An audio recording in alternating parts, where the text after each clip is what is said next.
시청자 여러분 안녕하십니까? 뉴스타트 2부 시작합니다. 먼저 이 시각 주요 뉴스부터 살펴보겠습니다. 미국과 유럽연합이 모든 유럽연합산 상품에 15% 관세를 부과하는 내용의 무역협정을 타결했습니다. 한미 재무장관은 상호 관세 부과 시한을 하루 앞둔 31일에 만나 막판 협상을 벌일 예정입니다.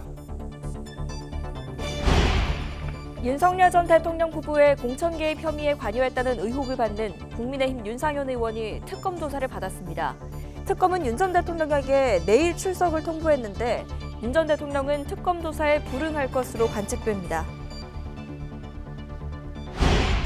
폭염과 열대야가 계속되는 가운데 전국 곳곳에서 정전 피해가 발생했습니다.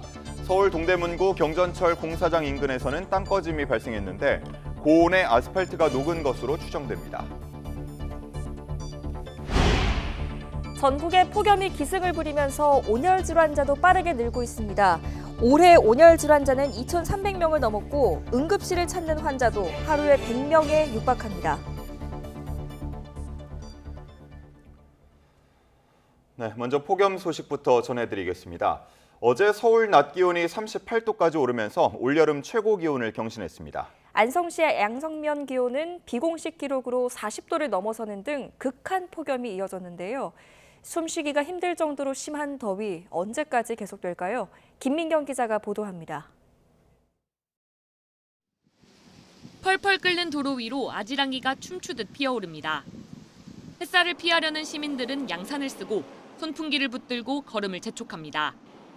뙤약볕이 내리쬐는 도심 속 시원한 바닥 분수는 아이들의 물놀이장으로 변했습니다.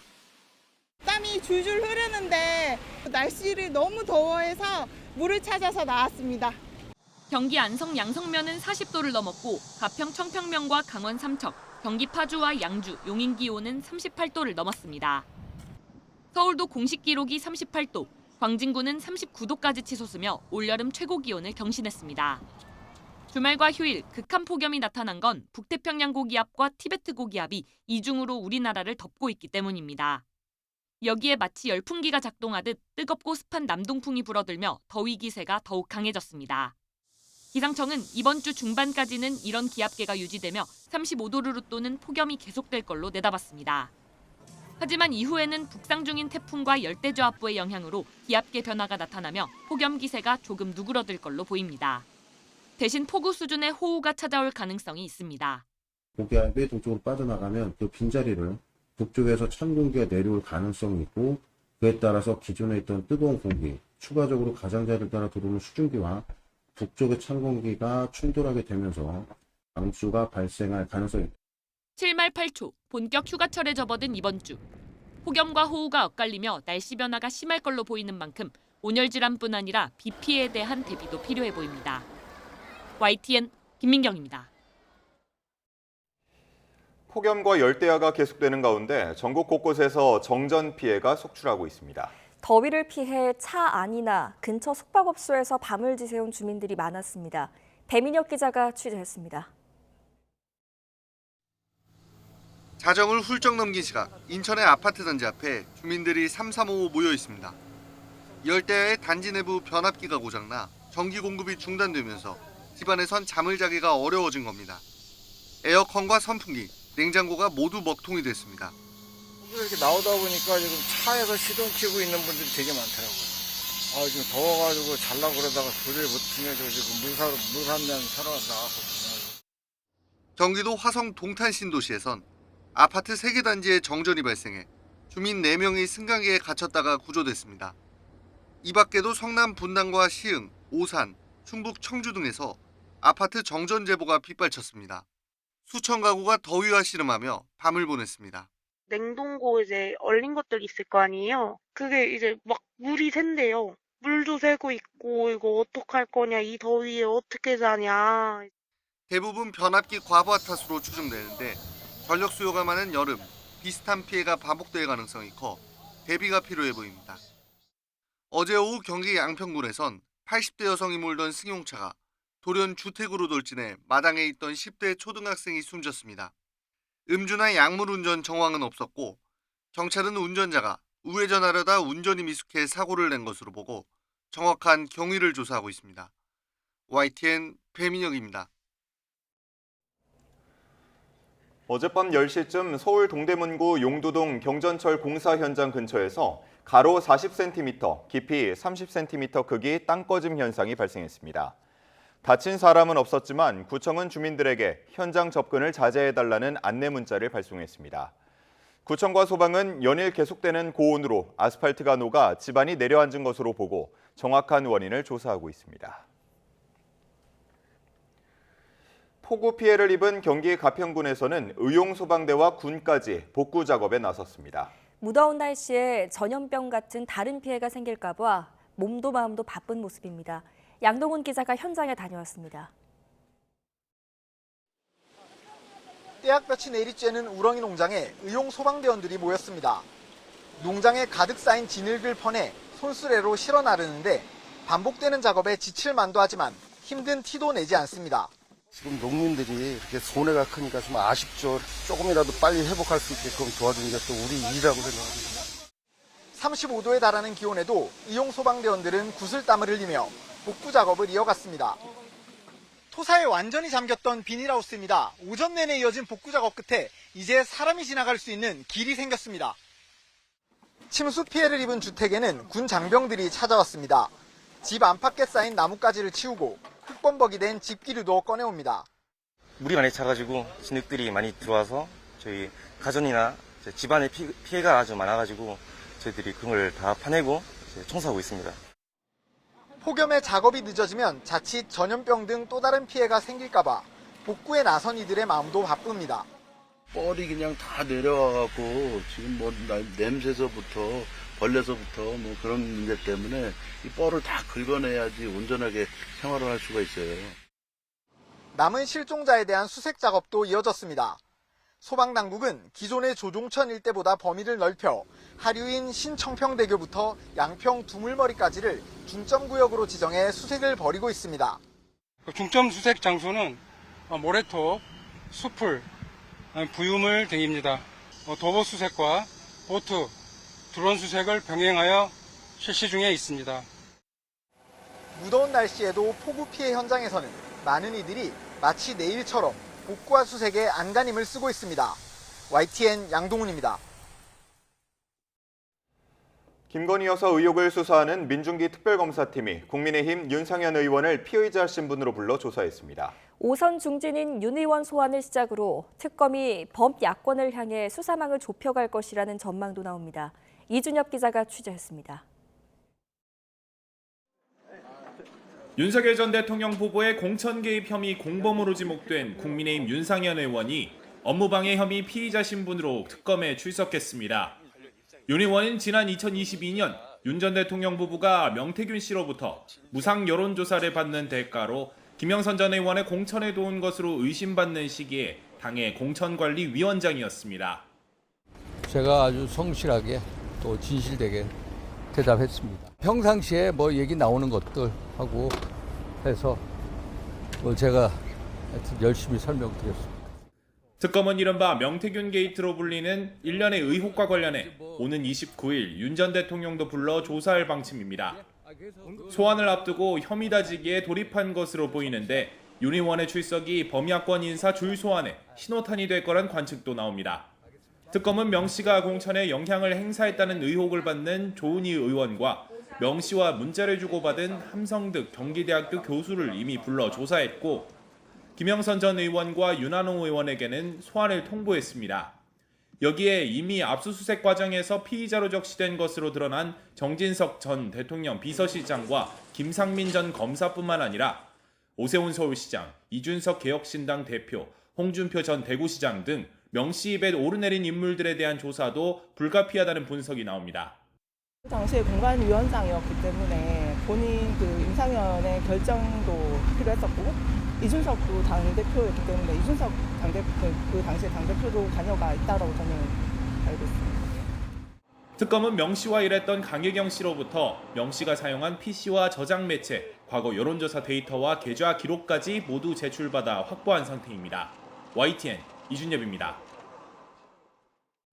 민중기 특검팀이 윤석열 전 대통령에게 내일 소환을 통보했습니다. 윤 전 대통령은 이번에도 건강 문제를 내세워 조사실에 나타나지 않을 것으로 보이는데요. 김건희 여사는 다음 주 특검 소환에 응할 예정인 것으로 파악됐습니다. 이렇게 부부의 전략이 엇갈리는 이유가 뭔지 김철희 기자가 분석했습니다. 재구속된 뒤 형사재판에 모습을 드러내지 않고 있는 윤석열 전 대통령.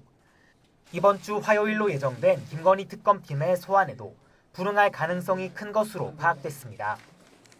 형사재판에서 호소한 대로 건강 상태가 나아지지 않고 있다는 게 표면적인 이유입니다. 지금 건강 상태 어떠세요? 윤 전 대통령. 아니, 이미 법정에 밝힌 대로 그대로예요. 한편으로는 특검이 수감된 윤 전 대통령을 강제로 구인할 수단이 마땅치 않은 상황을 이용하고 있는 것으로도 풀이됩니다. 그런데 윤 전 대통령과 함께 소환을 통보받은 김건희 여사는 다음 달 6일 특검 조사에 출석할 가능성이 큰 것으로 파악됐습니다. 자칫 소환에 불응할 경우 구속영장이 청구될 가능성이 있기 때문으로 보이는데 윤 전 대통령 역시 재구속 전에는 조사와 재판에 못 응해왔습니다. 여기에 더해 아직 특검이 김 여사를 엮을 확실한 한 방을 찾지 못했다는 자신감이 깔렸다는 분석도 나옵니다.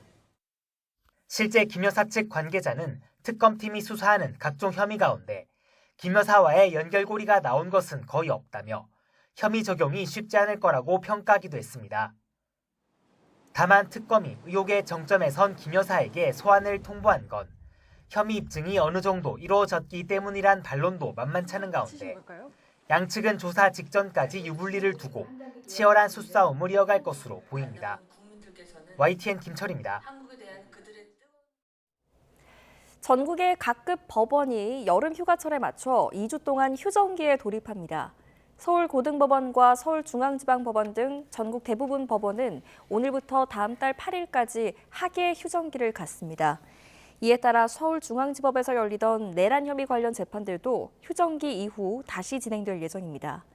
최근 추가 기소가 이뤄진 윤석열 전 대통령의 직권남용 권리행사 방해, 대통령 기록물법 위반 등 혐의 재판은 다음 달 19일 첫 공판 준비 기일을 앞두고 있습니다. 수도권 주택담보대출 한도를 6억 원으로 제한한 627 대출 규제가 시행된 지 오늘로 한 달이 됐습니다. 서울 아파트값 상승폭이 4주째 줄어들면서 일단 급한 불은 꺼진 모양새지만 불씨는 여전해서 안심하기는 이른 상황입니다. 최두희 기자가 현장 취재했습니다. 올해 들어 아파트값이 9% 넘게 뛴 서울 강남구. 하지만 627 대출 규제 이후 한 달째 인근 부동산 중개업소엔 손님이 뚝 끊겼습니다. 문의가 없어요. 별로 많이 줄어버렸고 실제로 거래로 이루어진 것은 거의 없고 물을 오는 건 간혹 있어도 거래는 안 이루어져요. 하자 큰 사람 듣고.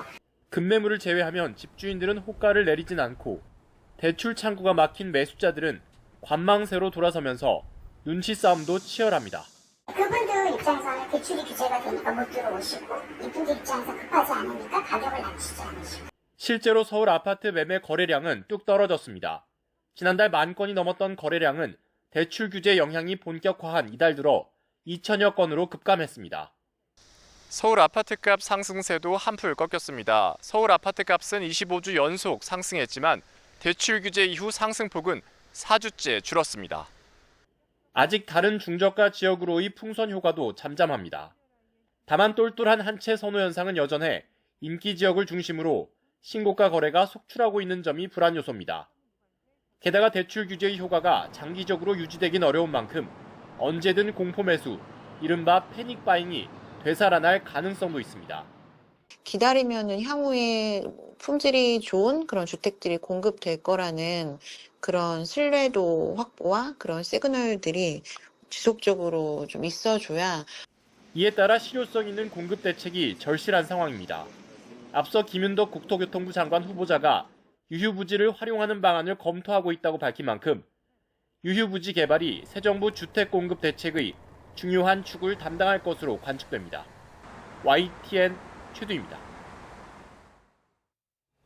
국내 4대 금융그룹이 올해 상반기에만 20조 원 넘는 이자 이익을 기록하면서 역대 최대 실적을 갈아치웠습니다. 이재명 대통령이 금융권이 손쉬운 이자놀이에만 매달린다고 공개 지적한 가운데 금융당국은 생산적 금융 확대를 위한 긴급 간담회를 소집했습니다. 김태민 기자가 취재했습니다. 불경기와 고물가에 민생은 팍팍해지고 있지만 금융권 수익은 해마다 치솟고 있습니다. 올해 상반기 4대 금융그룹은 이자 이익만 21조 900억 원을 기록했습니다. 여기에 힘입어 순이익도 10조 원을 웃돌며 역대 최대 기록을 새로 썼습니다. 금융권이 예금과 대출의 금리차, 이른바 예대 마진을 이용한 손쉬운 수익에만 치중한다는 지적이 나오는 배경입니다. 최근 이재명 대통령도 공개 발언을 통해 이런 금융계 영업관행에 경종을 울렸습니다. 국내 금융기관들도 손쉬운 주택담보대출 같은 이자놀이, 이자 수익에 매달릴 게 아니라 투자 확대에도 신경을 써주시기 바랍니다. 다만 최근 강력한 627 대출 규제 시행 이후 가계대출 증가세는 한풀 꺾인 모습입니다. 가계대출 신청 규모는 한 달 만에 절반 넘게 뚝 떨어졌고 은행권 가계대출 잔액도 증가 속도가 더뎌졌습니다. 이에 따라 금융권은 기업 대출을 늘리고 중소기업, 소상공인 지원을 확대하는 등 기업금융 활성화 방안을 모색하고 있습니다. 은행들이 적극적인 투자에 나설 수 있도록 금융당국도 정책적인 뒷받침을 해야 한다는 목소리도 나옵니다. 투자할 수 있는 여건들, 규제적인 상황이 만들어야 되는 게 아니냐. 그래서 이제 가중치를 낮추면서 은행의 BIS 비율 관리에 조금 숨통을 틔워줘야 되는 게 아니냐, 이런 의견이 나오고 있습니다. 금융당국은 오늘 은행연합회와 금융투자협회 등 업계 협회장들을 긴급 소집해 금융권 투자 확대를 위한 논의를 이어갈 방침입니다. 이 자리에서 가계대출에 쏠린 자금이 분산될 수 있는 구체적인 규제 완화 방안이 제시될 수 있을지 주목됩니다. YTN 김태민입니다. SPC그룹이 생산직 야근을 8시간 이내로 제한해 장시간 야간 근로를 없애기로 했습니다. SPC그룹은 앞서 이재명 대통령 주재로 열린 간담회에서 지적된 노동 강도 문제에 대해 엄중히 인식하고 SPC 커미티를 긴급 개최해 이같이 결정했다고 밝혔습니다. 또 인력 확충과 생산 품목 및 생산량 조정, 라인 재편 등을 통해 전반적인 생산 구조를 완전히 바꾸겠다면서 각 사별 실행 방안을 마련해 10월부터 시행에 들어간다고 설명했습니다. 이어 제품 특성상 필수적인 품목을 제외하고는 야간 생산을 최대한 없애고 주간 근무 시간도 점진적으로 줄여 피로 누적과 사고 위험을 막겠다고 덧붙였습니다. 본격적인 여름 휴가철을 맞아 농림축산검역본부가 오늘부터 2주 동안 해외여행객 휴대 농축산물 검역을 강화합니다. 망고와 망고스틴 같은 열대과일과 육포, 소시지 등의 축산물이 많이 적발되는 품목인데요. 대부분의 농축산물은 외래 병해충과 가축 전염병, 국내 유입 차단을 위해 소량이라고 하더라도 국내 반입이 엄격하게 금지되어 있습니다.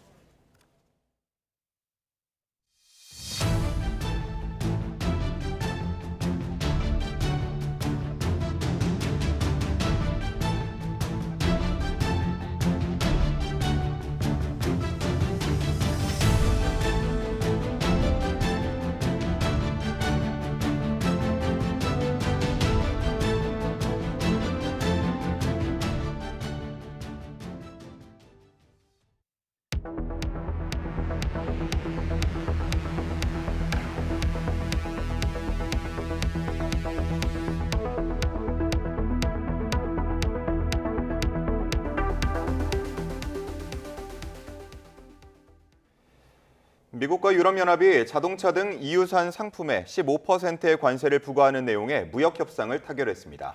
트럼프 행정부는 이번 주 중국에 이어서 우리나라와도 막바지 합의안 도출에 주력할 것으로 보입니다.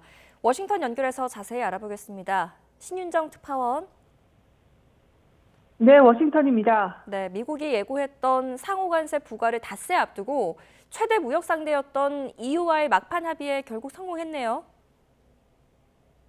네, 트럼프 미국 대통령과 우르줄라 폰데어라이엔 EU 집행위원장이 막판 무역 합의를 이뤄냈습니다.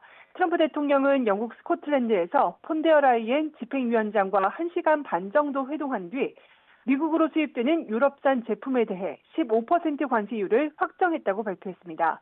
또 EU가 7,500억 달러, 우리 돈 1,038조 원 규모의 미국산 에너지를 도입하고 미국에 6천억 달러, 830조 7천억 원을 투자할 예정이라고 말했는데요. 트럼프 대통령의 발표 내용 직접 들어보겠습니다. So those things are 750 billion, 600 billion, opening up the country. We are agreeing that the tariff straight across for automobiles and everything else will be a straight across tariff of 15%. 양측은 전략적 품목에 대해서는 상호 무관세에 합의했습니다. 폰데어 라이엔 집행위원장은 모든 항공기와 관련 부품, 특정 화학 제품, 특정 복제약, 반도체 장비 등이 상호 무관세 적용 대상이라고 설명했습니다. 다만 트럼프 대통령은 의약품과 철강, 알루미늄은 15% 관세가 적용되지 않는다고 말했습니다.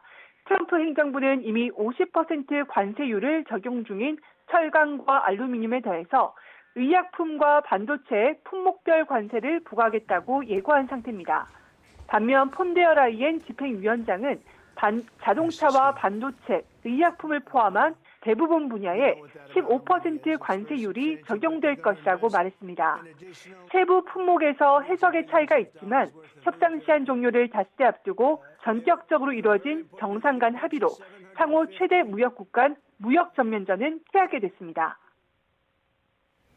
네, 미국은 이제 다음 협상 상대인 중국에 집중하고 있을 텐데 트럼프 대통령이 이와 관련해서도 언급을 내놨다고요? 네, 트럼프 행정부는 현지 시각 28일부터 이틀간 스웨덴 스톡홀름에서 중국과 세 번째 고위급 무역 회담을 진행할 예정인데요. 회담을 하루 앞두고 트럼프 대통령은 미중 무역 협상과 관련한 질문에 중국과 합의에 매우 근접했다고 말했습니다. 트럼프 대통령의 관련 발언 잠시 들어보겠습니다. And we're very close to a deal with China. We really sort of made a deal with China, but we'll see how that goes. And we have numerous other deals. 이런 가운데 미중이 이번 고위급 무역회담에서 지난 5월 이루어진 관세 휴전을 90일간 추가로 연장할 전망이라고 홍콩 매체 사우스 차이나 모닝포스트가 보도했습니다. 앞서 베센트 미 재무장관도 지난 22일 언론 인터뷰에서 연장될 것으로 보이는 것에 대해 해결할 것이라고 언급해서 초고율 관세 유예 연장을 시사했습니다. 앞서 관세율을 놓고 치열한 신경전을 벌이던 양국은 지난 5월 제네바 회담에서 서로 100% 넘게 부과하던 관세를 다음 달 12일까지 90일간 각각 115%포인트씩 대폭 낮추는 데 합의했습니다. 유예 기간이 추가로 3개월 연장될 경우 미중 간 관세 휴전 기간은 11월까지 이어질 전망입니다. 네, 이렇게 중국과의 협상도 끝이 나면 마지막 주요 협상 상대국은 우리나라가 되겠네요. 그렇습니다. 중국과의 무역 협상을 끝낸 뒤 베센트 미 재무장관은 오는 31일 구윤철 부총리 겸 기획재정부 장관을 만날 예정입니다. 구체적인 시간과 장소는 확정되지 않았지만 미국 워싱턴 DC에 재무부 청사가 거론됩니다. 같은 시간 조현 외교부 장관도 마코 루비오 국무장관과 회담에 나설 예정입니다. 이날은 트럼프 대통령이 관세 협상 데드라인으로 정한 8월 1일의 하루 전날로 양국이 극적 협상 타결에 성공할지 주목되고 있습니다. 이렇게 협상을 앞둔 상황에서 미국은 반도체에 대한 관세 부과를 다시 압박하고 나섰는데요. 하워드 러트닉 미국 상무장관은 현지 시각으로 27일 무역 확장법 232조에 근거한 반도체 관세를 2주 뒤에 발표할 것으로 예상한다고 밝혔습니다. 반도체는 자동차와 함께 우리나라의 대미 주력 수출품이라는 점에서 관세가 시행되면 우리 반도체 업계에 큰 영향을 미치는 만큼 협상을 앞두고 쟁점으로 부각하려는 의도로 풀이됩니다. 지금까지 워싱턴에서 YTN 신윤정입니다. 이재명 대통령은 주말과 휴일 공식 일정을 잡지 않고 막바지 대미 관세 협상 전략에 대한 고심을 이어간 것으로 보입니다. 대통령실은 이 대통령이 거의 24시간 보고를 받는 상황이라고 밝혔는데 국익 중심의 실용 외교가 중대 기로에 섰다는 평가가 나옵니다. 정윤용 기자입니다. 이재명 대통령은 지난 7일 미국의 상호관세 25% 부과 예고 이후 공식 석상에서는 관련 언급을 하지 않고 있습니다. 국가안전보장회의 NSC에서 하반기 외교안보 분야를 점검하며 국익 최우선이란 원론적인 이야기가 간접적으로 전해졌고 이 기조는 지금도 그대로입니다. 국익을 중심으로 해서 가장 우리나라에 큰 혜택을 줄 수 있고 여러 가지를 염두에 둔 협상에 임하라라고 하는 것이 대통령의 메시지였고 거의 24시간 내내 보고받으시는 상황이다라고 보셔도 대신 위성락 안보실장이 지난 20일 미국으로 급파됐고 시한 전 마지막 주말까지 정책실과 안보실을 중심으로 긴급회의를 소집하는 등 대통령실이 전면에 나서고 있습니다. 특히 현지에 나가 있는 정부 대표단과 실시간으로 소통을 이어가며 대미 투자와 비관세 장벽 완화, 안보를 고리로 관세율 낮추기 협상안 마련에 고심을 거듭하는 분위기가 읽힙니다. 정부는 현지 협상단과 긴밀한 협의를 통해 국익 최우선의 원칙 아래 한미 간 상호 이익이 될 수 있는 협상 결과를 한미 간 통상협상이 이 대통령의 국익 중심 실용 외교에 직결되는 문제인 만큼 대통령실이 총력전을 펼치고 있다는 분석이 나옵니다. 다만 협상 상대가 미국인 만큼 국익을 최대한 지키면서 국민을 설득할 수 있는 지점이 어디가 될지는 이 대통령의 결단에 달려 있습니다. 관세 협상 얘기 제가 이거 분명히 물어볼 텐데 뭐라고 대답을 할까? 또 얘기 자체가 영향을 미칠 수도 있어서 참 말하기 어려운 주제이긴 합니다. 먼저 합의한 일본의 협상 결과물이 우리 협상의 평가 지표로 활용될 거란 부담도 적지 않은 가운데 대통령실은 마감 시한까지 이어질 막판 줄다리기를 면밀히 주시할 걸로 예상됩니다. YTN 정인용입니다. 이재명 정부의 첫 여당 대표를 뽑는 전당대회를 앞두고 정청래, 박찬대 후보가 2차 TV 토론에서 맞대결을 벌였습니다. 두 후보는 내란 세력과 협치는 없다고 한 목소리를 내면서도 이재명 정부 1기 내각 인선에 대해서는 온도차를 보였습니다. 김다현 기자가 보도합니다. 민주당 정청래, 박찬대 후보는 당대표 선거 2차 TV 토론에서도 국민의힘을 내란 세력으로 규정하고 협치가 어렵다는데 한 목소리를 냈습니다. 저랑 맞는 당대표는 없을 것 같습니다. 왜냐하면 저는 협치보다 내란 척결이 우선이다. 내란 세력과 협치도 타협도 거래도 절대 없다라는 점을. 현안인 한미 관세 협상에 대해서도 경제와 군사 문제는 분리해야 한다고 같은 의견을 냈습니다. 다만 이재명 정부 1기 내각 인선에 몇 점을 주겠냐는 질문에는 다소 입장차를 드러냈습니다. 정 후보는 고민 없이 100점 만점에 99점을 주겠다며 실사구시형 내각이라고 평가했지만 박 후보는 높은 점수를 주고 싶다면서도 성과부터 보고 판단해야 한다고 답했습니다. 강선우 전 여가부 장관 후보자의 거취 문제에서 확인된 시각차가 내각 전반에 대한 평가로 이어진 걸로 보입니다. 상대에게 직접 질문을 던지는 주도권 토론에서는 신경전이 더 뜨겁게 펼쳐졌습니다. 정 후보는 박 후보가 추구하는 게 협치 당대표와 개혁 당대표 중 어떤 거냐고 확인했는데 국민의힘 45명 제명 촉구 결안도 내시겠다 이런 말씀을 하시는데 그래서 한 가지 제가 진짜 생각이 무엇인가를 한번 여쭤보겠습니다. 강력한 리더십을 추구하는 자신의 선명성을 부각하려는 의도로 보입니다. 박 후보는 억울한 공천 배제를 없애겠다는 정 후보의 이른바 노컷 당대표의 의미에 오해 소지가 있다고 지적했습니다. 청년들이라든가 또 여성들한테 기회를 확대하고 하는 부분들에 대해서는 상당한 장애가 좀 되지 않을까 생각도 드는데 현재까지는 정 후보가 누적 득표율 62.65%를 얻으며 앞서가고 있지만 폭우 피해로 최대 승부처인 호남과 수도권 순회 경선이 미뤄진 만큼 당심의 향배를 예단하긴 어렵습니다. 두 후보는 이번 주 당심을 사로잡기 위해 막판 전력 질주에 나서는데 검찰과 사법개혁 등 민감한 주제에서 선명성 경쟁을 이어갈 것으로 보입니다. YTN 김다현입니다. 국민의힘 당권 경쟁에서는 윤석열 전 대통령의 계엄을 옹호했던 한국사 강사 출신 전한길 씨 논란이 이어지고 있습니다. 전 씨가 참여하는 유튜브 방송에 출연하겠다는 후보가 나오는가 하면 연대를 끊고 혁신 후보들끼리 단일화하자는 움직임도 나왔습니다. 김다연 기자가 보도합니다.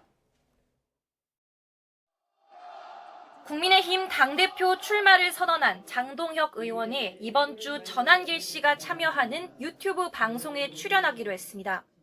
장 의원은 YTN에 보수 지지층이 보는 유튜브 채널에서 당원들을 대신해 궁금한 점을 묻겠다는데 당대표 후보로서 거절할 이유가 있느냐고 출연 배경을 설명했습니다. 김문수 전 장관 측도 출연 요청을 받았으나 아직 검토하고 있는 거로 알려졌습니다. 다른 후보들은 전 씨가 윤석열 전 대통령 탄핵 반대에 앞장서 왔다는 점을 들어 명확하게 선을 긋고 있습니다. 조경태 의원은 장 의원과 김 전 장관 두 후보를 보면 마음이 착잡하다며 이젠 부정선거 음모론자와 윤 어게인 추종자를 끊어내야 한다고 강조했습니다. 탄핵 반대파와 대척점에 있는 후보의 승산을 높이기 위해선 혁신에 공감하는 후보 간 손을 잡아야 한다고 단일화를 거듭 호소했습니다. 탄핵을 반대하고 자유통일당의 대표를 지내신 분이 당대표가 된다면 혁신은 물 건너 갑니다. 혁신파 후보로 분류되는 안철수 의원은 아직 당대표 출마를 공식화하기 전인데 본인의 쇄신한 발표를 예고한 상태입니다. 주진우 의원은 자신이 대표가 되는 것 자체가 쇄신의 시작이라고 주장했습니다. 전당대회가 끝나도 계파 싸움은 계속될 것 같은데 초선에 계파색이 옅은 본인만이 전쟁을 끝낼 적임자라는 겁니다. 국민의힘 대표로 지금까지 출마 의지를 내비친 건 7명이고 정식 후보자 등록은 이번 주 수요일부터 이틀 동안 진행됩니다. 당은 2파전인 민주당보다 생기가 돈다고 자평하지만 전환길이라는 뜻밖의 존재에 당이 좌지우지되고 있다는 지적이 나오고 있습니다. YTN 김다연입니다. 개혁신당은 어제 제2차 전당대회를 열어 대표 선거에 단독 출마한 이준석 의원을 대표로 선출했습니다. 이 의원은 찬반 투표에서 25,254표를 얻어 찬성률 98.22%를 기록했습니다. 한 줄 뉴스입니다. 올여름 기록적인 무더위가 이어지고 있는 가운데 우유 생산이 줄고 배추가 잘 자라지 못하는 등 농축산물 피해가 잇따르고 있습니다. 본격적인 여름 휴가철을 맞아 농림축산검역본부가 오늘부터 2주 동안 해외여행객 휴대 농축산물 검역을 강화합니다. 정부의 민생회복 소비쿠폰 정책에 대해 소기업과 소상공인의 80%가 효과가 있을 것으로 기대한다는 설문 결과가 나왔습니다. SPC그룹이 생산직 야근을 8시간 이내로 제한해 장시간 야간 근로를 없애기로 했습니다. KB 부동산 시세 기준 서울 아파트의 평균 매매 가격이 처음으로 14억 원을 넘어섰습니다. 6.27 대출 규제 여파로 서울 아파트 월세 수요가 3년 8개월 만에 가장 높은 수준을 기록한 것으로 나타났습니다. 지금까지 경제 한 줄 뉴스였습니다. 다음 소식입니다. 경기 의정부시에 있는 노인보호센터에서 50대 여성을 흉기로 살해한 혐의를 받는 피의자가 숨진 채 발견됐습니다. 경찰은 A씨가 범행 전 수차례에 걸쳐 피해 여성을 스토킹한 것으로 보고 있습니다. 오승훈 기자입니다. 산 중턱에서 경찰 과학수사대 수사관들이 분주하게 움직입니다. 곧이어 등산로 비탈길을 따라 살인사건 피의자 시신을 수습해 내려옵니다. 한 말씀만 해주시면 감사하겠습니다. 죄송합니다. 네, 혹시 용의자 신원 확인됐는지도 아직 확인이 어려울까요? 오전 10시 50분쯤 경기 의정부시 용현동 수락산에서 60대 남성 A씨가 숨진 채 발견됐습니다. 인근을 지나던 등산객이 경찰에 신고했는데 A씨는 50대 여성을 살해한 혐의로 경찰의 추적을 받고 있었습니다. 용의자가 발견된 건 이곳 수락산 중턱의 등산로 인근이었는데 당시 심정지 상태였다고 경찰은 설명했습니다. A씨는 지난 26일 오후 5시 10분쯤 경기 의정부시 용현동에 있는 노인보호센터에서 근무 중이던 50대 여성 B씨에게 흉기를 휘둘러 숨지게 한 혐의를 받고 있습니다. 용의자가 집에서 나올 때 입은 옷차림이 현장 CCTV상 피의자와 일치하였고 그 외 현장 감식 결과를 종합하여 피의자를 특정하였습니다. 경찰은 A씨가 노인보호센터에서 피해자와 함께 일하다 지난해 12월쯤 그만둔 것으로 확인했습니다. 노인보호센터에서 운전기사로 일했던 A씨가 피해 여성을 스토킹한 혐의로 경찰에 수차례 신고됐던 사실도 드러났습니다. 경찰은 A씨가 지난 3월 피해자 집을 찾아가 서성거리고 5월에는 지속적으로 문자를 보낸 데 이어 7월에 또다시 피해자를 찾아가 현행범으로 체포됐다고 밝혔습니다. 다만 A씨가 동종 전과가 없고 범행을 인정하는 등 반성하는 태도를 보여 불구속 상태로 수사해왔다고 설명했습니다. 또 체포 당시 100m 이내 접근 금지와 연락금지 명령을 신청했으나 스토킹 행위가 지속적, 반복적으로 보기 어렵다는 이유로 검찰 단계에서 불청구됐다고 덧붙였습니다. 이와 함께 이번 사건 당시 스마트워치 신고가 접수되지 않은 것과 관련해서는 피해자의 핸드백 고리에 스마트워치가 채워져 있어 신고하지 못한 것으로 보인다고 설명했습니다. 경찰은 A씨가 범행 이후 스스로 목숨을 끊은 것으로 본다며 피의자가 숨졌지만 범행 관련 사실관계는 계속 수사할 예정이라고 말했습니다. YTN 오승훈입니다. 국민건강보험공단이 담배회사 소송 항소심 재판부에 국민 150만 명의 지지 서명을 제출했습니다. 공단은 지난 25일 서울고등법원에 범국민 지지 서명 캠페인 결과와 정기석 이사장 진술서를 제출했습니다. 지난 3월부터 3달여 동안 진행된 서명운동에는 150만 명이 넘는 시민이 참여한 것으로 파악됐습니다. 네, 물놀이 사고는 한순간의 방심에도 인명피해로 이어질 수 있습니다. 그런데 일부 해수욕장에선 수상안전요원들이 안전과 무관한 업무까지 떠안으면서 정작 중요한 안전관리에 빈틈이 생기고 있습니다. 송세혁 기자가 취재했습니다. 강원도 강릉의 한 해수욕장. 수상안전요원 2명이 삽으로 백사장을 파고 평상과 파라솔을 설치합니다. 바다에선 피서객 수십 명이 물놀이를 즐기고 있지만 설치 작업은 10분 넘게 이어집니다. 그 사이 수영 한계선을 벗어난 피서객들이 눈에 띄지만 이를 제지하는 안전요원은 보이지 않습니다. 지난 20일 이곳에선 스노클링을 하던 40대가 물에 빠져 지금까지 의식을 회복하지 못하고 있습니다. 자주 있는 게 아니고 사람이 없으니까 그런데 뭐 이제 사람 다 자는데 그때부터는 이제 뭐 도와줄 이유가 없죠. 인근 다른 해수욕장도 사정은 비슷합니다. 이곳 안전요원들도 파라솔 설치와 튜브 대여 업무를 함께 맡은 정황이 포착됐습니다. 안전 쪽으로 하시는 분 따로 해서 이렇게 명확하게 나눠서 역할을 해주셨으면 하는데 같이 하면 약간 곤란하긴 하죠. 이처럼 안전요원들이 안전과 무관한 업무까지 떠맡는 건 인건비를 줄여 수익을 더 남기려는 운영 방식 때문이란 지적입니다. 소규모 해수욕장은 대부분 마을에 위탁해 운영되는데 비용 절감을 우선하다 보니 이런 관행이 반복된다는 겁니다. 안전요원은 시민의 안전과 직결되는 일을 하는 만큼 본인의 업무인 안전관리에만 충실할 수 있도록 관계 당국에서 철저히 관리 감독할 필요가 있습니다. 수익을 앞세운 운영 속에 안전이 뒷전으로 밀린 일부 해수욕장. 물놀이 사고를 막기 위한 점검 강화와 제도적 보완이 시급해 보입니다. YTN 송세혁입니다. 극심한 폭염이 밤낮을 가리지 않고 있습니다. 현재 서울 기온은 28.9도, 체감온도는 31도 안팎으로 초열대야 수준의 더위가 나타나고 있고요. 이 열기는 고스란히 낮더위로 이어지며 37도까지 치솟겠습니다. 오늘도 전국이 대체로 맑겠지만 곳곳에서 자외선과 오존이 강하겠고요. 남해안과 제주도 해안에서는 높은 파도를 주의해 주셔야겠습니다. 또 경기 남서부와 충청 곳곳, 전북에는 오후부터 밤사이 5에서 30mm의 요란한 소나기가 지나는 곳이 있겠습니다. 현재 기온 살펴보면 해안과 서쪽을 중심으로 초열대야 수준의 체감더위가 나타나고 있습니다.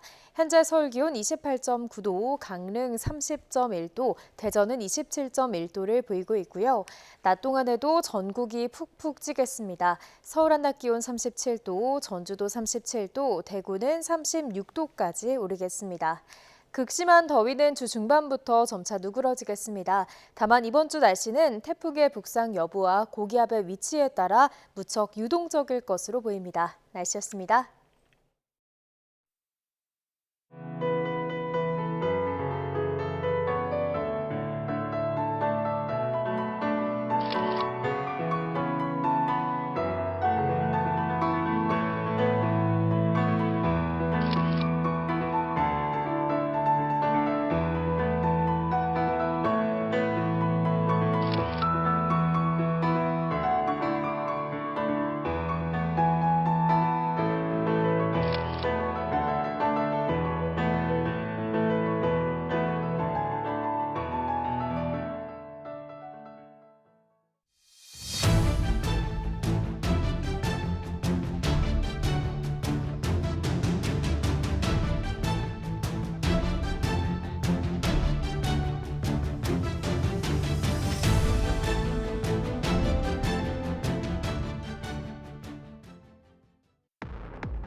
전국의 연일 폭염이 계속되면서 누적 온열 질환자 수가 2,300명을 넘어섰습니다. 밤사이를 제외하면 하루 종일 전 시간대에 환자가 발생하고 있어서 주의가 필요합니다. 염혜원 기자입니다. 폭염이 계속되면서 응급실에 실려가는 온열 질환자 숫자도 하루 100명 안팎에 달하고 있습니다. 1년 중 가장 더운 절기 대서였던 지난 22일 146명의 환자가 발생한 뒤 조금씩 줄어들고는 있지만 지난 26일에도 98명을 기록하는 등 안심할 수준으로 내려오지 않고 있습니다. 질병관리청이 감시체계를 가동한 뒤 지금까지 누적 환자는 모두 2,311명에 달합니다. 지난해와 비교해보면 2.6배나 많습니다. 사망자는 11명을 유지하고 있지만 역시 지난해보다 2.7배 많은 수치입니다. 더군다나 이 집계는 전국 516개 응급실로 내원하는 환자만 포함한 것으로 대형 응급실이 없는 지역의 통계는 잡히지 않아 실제로는 훨씬 더 많은 환자가 발생하고 있을 것으로 추정됩니다. 한낮에만 위험한 건 아닙니다. 자정 이후 밤사이를 제외하면 전 시간대에 걸쳐 환자가 많이 발생하고 있어서 활동할 때 주의가 필요합니다. 온열 질환은 65세 이상에서 발생한 비율이 압도적으로 높습니다. 대부분 더위로 인한 탈진 증상이 발생하고 열사병과 경련 등의 증세도 많습니다.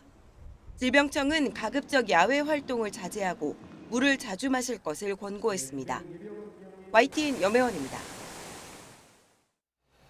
폭염과 열대야가 계속되는 가운데 전국 곳곳에서 정전 피해가 속출하고 있습니다. 어제 저녁 8시 반쯤 인천시 동춘동에 있는 1,400여 세대 규모 아파트 단지에서 내부 변압기가 고장나 전력 공급이 끊겼습니다. 오후 6시쯤에는 경기도 화성 동탄 신도시에 있는 아파트 3개 단지에 정전이 발생해 주민 4명이 승강기에 고립됐다가 구조됐습니다. 이 밖에도 경기도 시흥과 오산, 성남 분당구, 충북 청주에서도 아파트 전기가 끊겨 수천 세대가 피해를 봤습니다. 어젯밤 10시쯤 서울 동대문구 용두동 경전철 공사 현장 근처에서 가로 40cm, 깊이 30cm 크기 땅 꺼짐 현상이 발생했습니다. 다친 사람은 없었지만 구청은 주민들에게 현장 접근을 자제하라는 안내 문자를 발송했습니다. 구청과 소방은 연일 계속되는 고온으로 아스팔트가 녹아 집안이 내려앉은 것으로 보고 정확한 원인을 조사하고 있습니다. 이번 폭염은 한반도 북쪽의 북한 지역도 강타하고 있는데요. 북한 매체들도 연일 폭염 소식을 전하면서 주민들 건강 관리에 주의를 당부하고 있습니다. 특히 식량 문제가 중요한 만큼 애써 지은 농사를 망치지는 않을까 걱정하는 모습입니다. 홍선기 기자의 보도입니다. 북한에도 장마가 끝나면서 높은 습도와 고온이 겹치는 찜통 더위가 이어지고 있습니다. 우리 기상청에 해당하는 북한 기상수문국은 특히나 심한 올해 폭염에 주의를 당부하는 뉴스를 수시로 내보내고 있습니다. 이 줄기에는 대기 온도뿐 아니라 습도 또한 높기 때문에 이 고도들이 나달이 보건 과정이 부패되지 않도록 필요한 대책을 잘 세워야 합니다. 북한 주민들 건강 관리에도 비상이 걸렸습니다. 북쪽도 한낮에는 기온이 30도를 훌쩍 넘어가는 상황이라 특히나 노약자들에 대한 걱정이 큽니다. 일사병이나 율사병이 발생하지 않도록 하고 특히 면역이 약한 노인들과 어린이들 그리고 심장 기능이 약한 사람들은 야외 활동을 제한하는 등 건강관리에 각별한 주의를 북한 당국에서 폭염에 무엇보다 걱정하는 건 농작물이 피해를 입지 않을까 하는 겁니다. 가뜩이나 식량 사정이 어려운 상황에서 올해 농사마저 망칠까 걱정이 큽니다. 노동신문 등은 한 포기의 곡식도 피해를 입지 않도록 하라며 연일 농업부문에 철저한 대응을 주문하는 기사를 내보내고 있습니다. 농업부문을 비롯한 인민경제 모든 부문에선 무더위와 고온에 의한 피해가 없도록 철저한 대책을 세워야 할 것입니다. 북한에는 에어컨 보급률도 높지 않은데 그나마 전력난에 에어컨 가동도 쉽지 않은 상황이어서 주민들에게는 힘든 여름이 될 것으로 보입니다. YTN 홍선기입니다. 러시아 모스크바와 북한 평양을 오가는 직항편이 첫 운항을 시작했습니다. 이 구간에 정기 항공편이 생긴 건 30여 년 만인데 원산에도 직항편이 생길 가능성이 커 북한과 러시아의 민간 교류가 한층 확대할 전망입니다. 이경아 기자가 보도합니다. 러시아의 관문 모스크바 공항. 비행기 탑승 수속을 기다리는 사람들의 표정에 기대감이 엿보입니다. 모스크바와 평양을 잇는 정기 직항편이 30여 년 만에 다시 운항하게 된 겁니다. По сравнению с поездом, это гораздо удобнее, когда поезд ходит раз в 3 недели, идет 8 дней, а тут всего 8 часов, 24 раза быстрее. 러시아 항공사 노스윈드의 첫 평양행 비행기에는 400여 명이 탑승했습니다. 우리 돈으로 약 77만 원인 항공권은 모두 매진됐습니다. 모스크바와 평양을 오가는 직항편은 한 달에 한 번 운항할 예정이지만 수요에 따라 횟수가 늘어날 수 있습니다. Наши страны должны связывать столицу. И Пхеньян-Москва это был один из вопросов для того, чтобы такая связь была, не используя возможности третьих стран, допустим, Китайскую Народную Республику. 그동안 북한과 러시아 간 직항편은 블라디보스토크와 평양 노선이 유일했습니다. 러시아 정부는 평양을 시작으로 모스크바와 원산을 직접 오가는 노선도 여는 것을 검토하고 있습니다. 원산은 지난 12일 라브로프 러시아 외무장관이 김정은 국무위원장을 만난 곳으로 북한은 이 지역을 러시아 등 외국인을 겨냥한 관광지로 개발하고 있습니다. 이 자리에서도 러시아는 우크라이나 파병 이후 한층 각별해진 북한과의 관계를 과시했습니다. подтверждает приверженность всем договоренностям, которые были достигнуты, и очень рассчитывает на продолжение прямых контактов с вами в самое ближайшее время. 지난 4월 러시아와 북한을 육로로 잇는 두만강 자동차 교량 공사가 시작됐고 2020년 코로나 사태로 중단된 열차 운행도 지난달 재개됐습니다. 지난해 포괄적 전략적 동반자 관계를 맺은 뒤 각 분야에서 협력을 강화하면서 양측의 교류는 한층 빨라질 것으로 보입니다. YTN 이경아입니다. 이스라엘의 가자지구 봉쇄로 굶어 죽는 아이들이 속출하면서 국제적 비난 여론이 높아지자 이스라엘은 구호 물품을 공중 투하했습니다. 하지만 심각한 기근을 해소하기에는 턱없이 부족한 수준인데 트럼프 대통령은 미국 문제가 아니라며 국제사회가 나서야 한다고 말했습니다. 김잔디 기자의 보도입니다. 구호품을 가득 실은 아랍에미리트와 요르단 군용기가 가자지구로 향합니다. 공중에서 낙하산을 매단 구호품들을 떨어뜨립니다. 지난 5월부터 가자지구를 봉쇄하고 구호품 반입을 제한해온 이스라엘도 동참했습니다. 가자 주민 3분의 1이 심각한 굶주림에 시달리는 가운데 식량을 구한 어머니는 잠시나마 안도했습니다.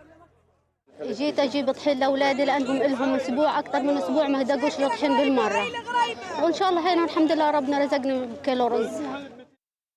이스라엘군은 또 매일 10시간 동안 군사작전을 중단하고 구호품 지원에 나서겠다고 밝혔습니다. 트럭 250대 이상 분량의 구호품을 마련해 전달 방안을 논의하고 식수 공급도 10배로 늘리겠다고 약속했습니다. 이스라엘의 가자지구 봉쇄 이후 기근이 심각해지고 영양실조로 숨지는 사람이 급증하자 국제사회의 비난이 커지는 것을 의식한 조처로 보입니다. Israel is presented as though we are applying a campaign of starvation in Gaza. There is no policy of starvation in Gaza, and there is no starvation in Gaza. 이처럼 이스라엘은 가자지구의 위험한 상황을 축소하기에 바쁘지만 세계보건기구는 47만 명이 기근 상태에 있다며 인위적 기아로 규정했습니다. 한때 가자 전쟁의 해결사를 자처했던 트럼프 대통령은 미국이 이미 많은 지원을 하고 있다며 다른 국가들도 참여해야 한다고 말했습니다. The U.S. is going to do more aid for Gaza, but we'd like to have other countries participate. You know, that's an international problem. It's not a U.S. problem. It's an international problem. 하지만 이 정도의 구호품 지원은 기근 해소에 턱없이 부족하고 공중에서 투하하는 것도 고비용에 비효율적이라는 지적이 나오고 있습니다. YTN 김잔디입니다. 독일 남서부에서 열차가 탈선해 최소 3명이 숨지고 여러 명이 크게 다쳤다고 AP, 로이터 통신 등이 보도했습니다. 경찰 당국은 현지 시각 27일 저녁 6시 10분 뮌헨 서쪽 158km 떨어진 리들링겐 근처에서 열차 2량이 탈선하며 넘어졌다고 밝혔습니다. 이 사고로 지금까지 적어도 3명이 사망했고 여러 명이 중상을 입었다고 설명했습니다. 사고 열차는 지그마링겐에서 울름으로 운행하던 55번 지역 고속열차로 100명이 탑승하고 있었다고 현지 언론은 전했습니다.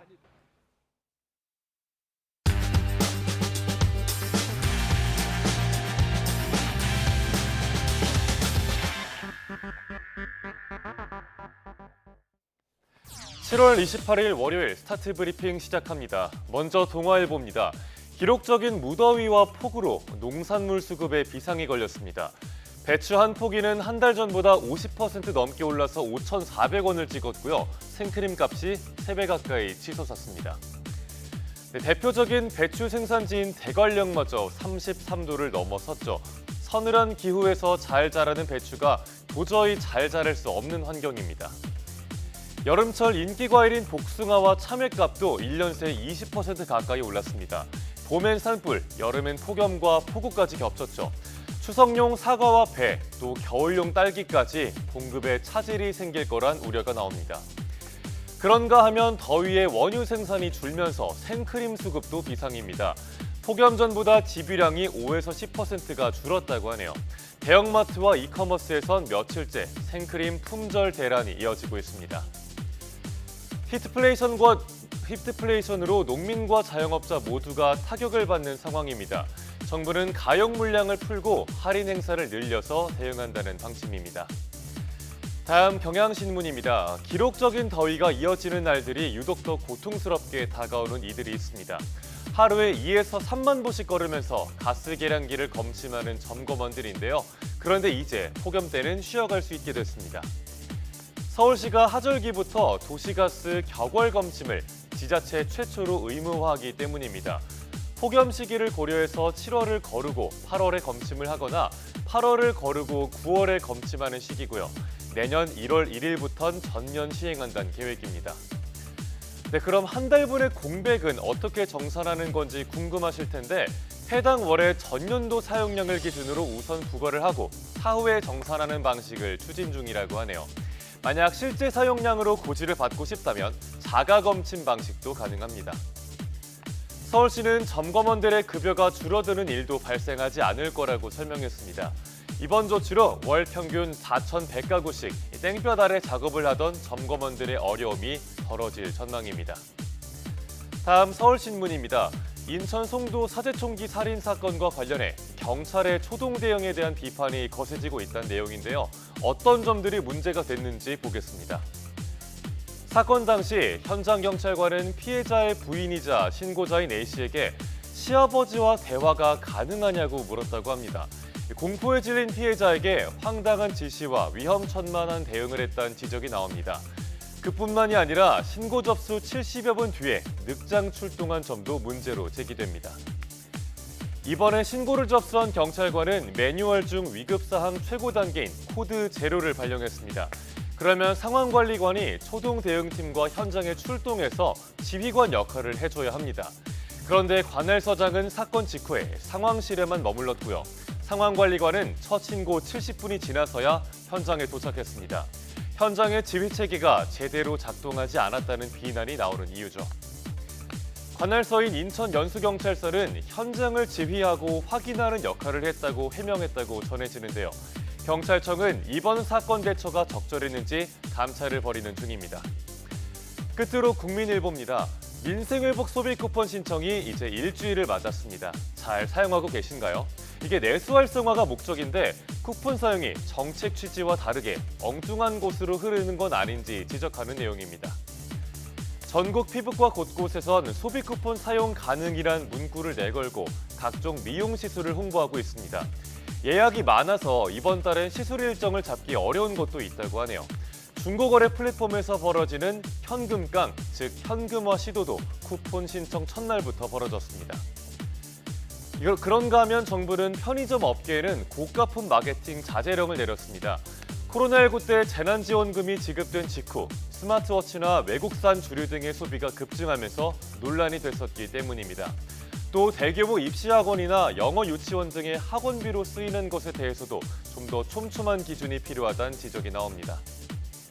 소비 쿠폰 정책의 초점은 내수 진작과 영세 소상공인 지원이죠.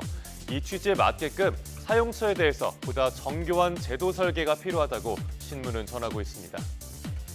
7월 28일 아침 신문 살펴봤습니다. 지금까지 스타트 브리핑이었습니다.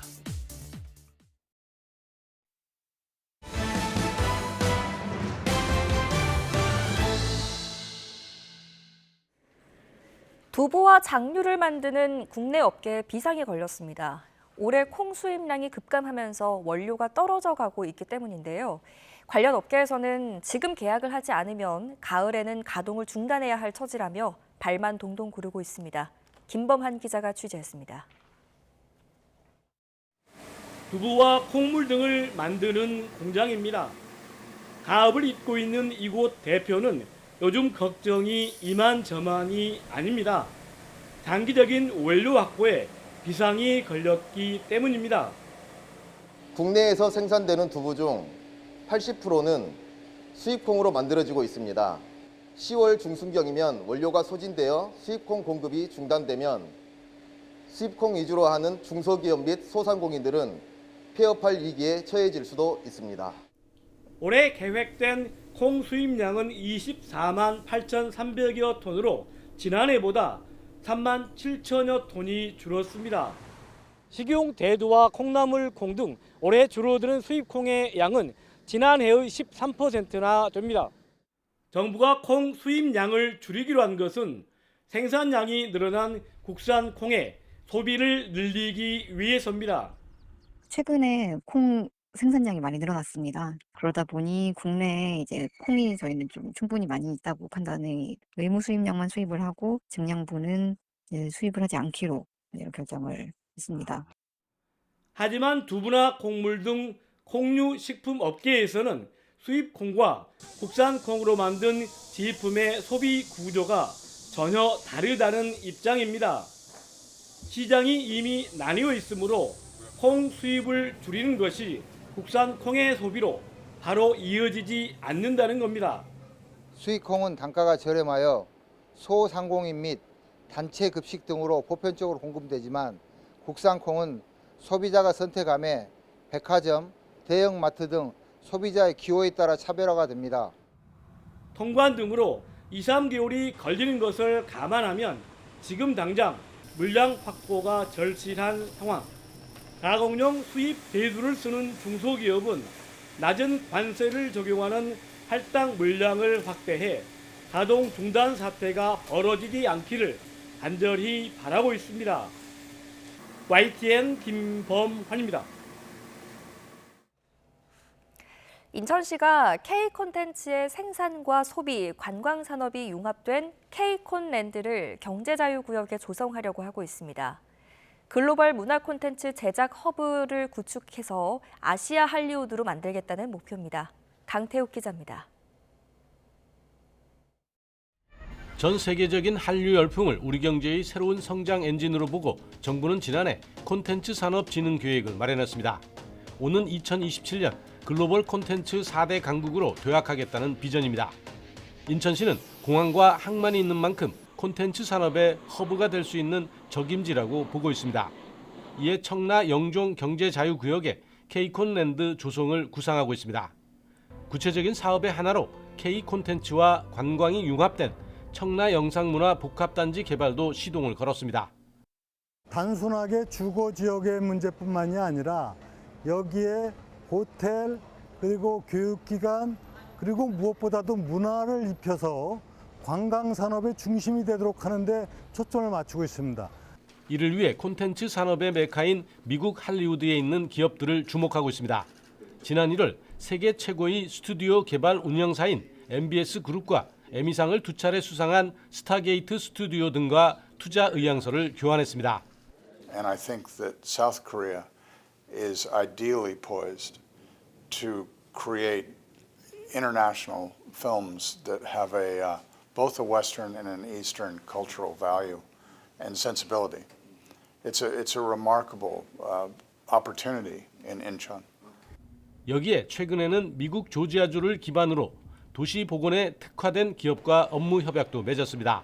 항구 도시 용도 폐기된 화력 발전소를 고급 호텔로 만들어 사람들이 찾는 명소로 만든 경험을 인천에 들여오겠다는 겁니다. I think you have a wonderful history also to the country and to the city. And so being a part of it is exciting. 다만 해외 기업들이 한국에 투자할 때 세금이나 토지 비용 등은 풀어야 할 숙제인 만큼 정부와 토지 소유자인 LH의 협조가 필요해 보입니다. YTN 강태욱입니다. 우리 정부가 태국과 캄보디아 사이의 교전이 확대됨에 따라 양국 접경 지역의 여행 경보를 높이고 해당 지역에 대한 여행 중단을 당부했습니다. 외교부는 태국과 캄보디아 접경 일부 지역의 여행 경보를 지난 25일 여행 자제에 해당하는 2단계로 높인 데 이어 다시 특별 여행주의보로 격상했습니다. 그러면서 특별 여행주의보가 발령되는 지역을 방문할 예정인 우리 국민은 여행을 취소하거나 연기해 줄 것을 당부했습니다.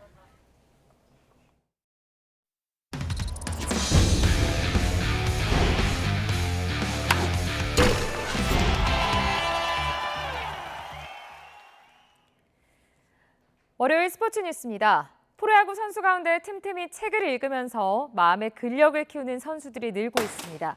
냉혹한 승부의 세계에서 멘탈 관리와 창의성에 큰 도움을 받고 있다고 하는데요. 두산의 오명진, 한화의 문현빈 선수를 소개합니다. 이경재 기자입니다.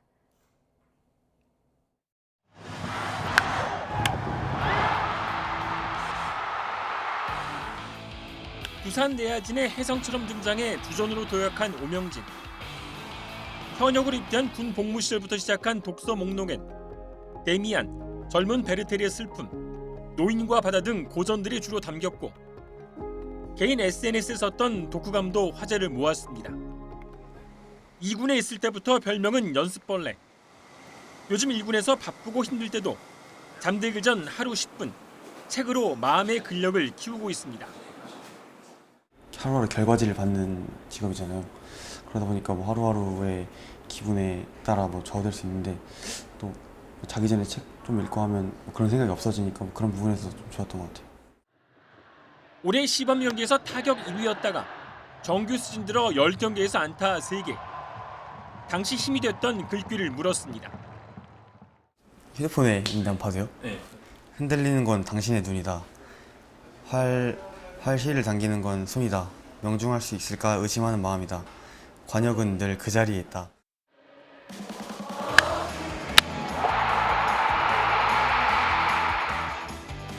한화뿐 아니라 리그를 대표하는 외야수로 성장한 문현빈도 늘 책을 가까이 두는 선수로 유명합니다. 역시 매일 읽는 책에서 멘탈 관리뿐 아니라 창의성도 얻습니다.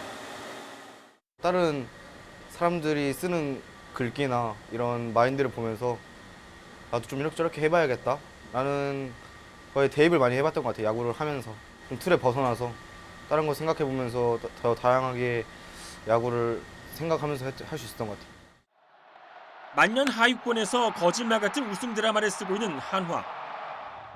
그리고 후반기 대반전에 도전하는 두산의 더가웃 온도를 물었더니 야구 잘하는 두 문학 청년은 똑같은 답변을 내놓았습니다. 온도요? 100도인 것 같아요. 펄펄 끓고 있는 것 같아요. 끓을 것 같습니다. 100도 정도. 네. YTN 이경재입니다. 김우민이 세계 수영 선수권 대회 자유형 400m에서 2회 연속 메달을 수확했습니다.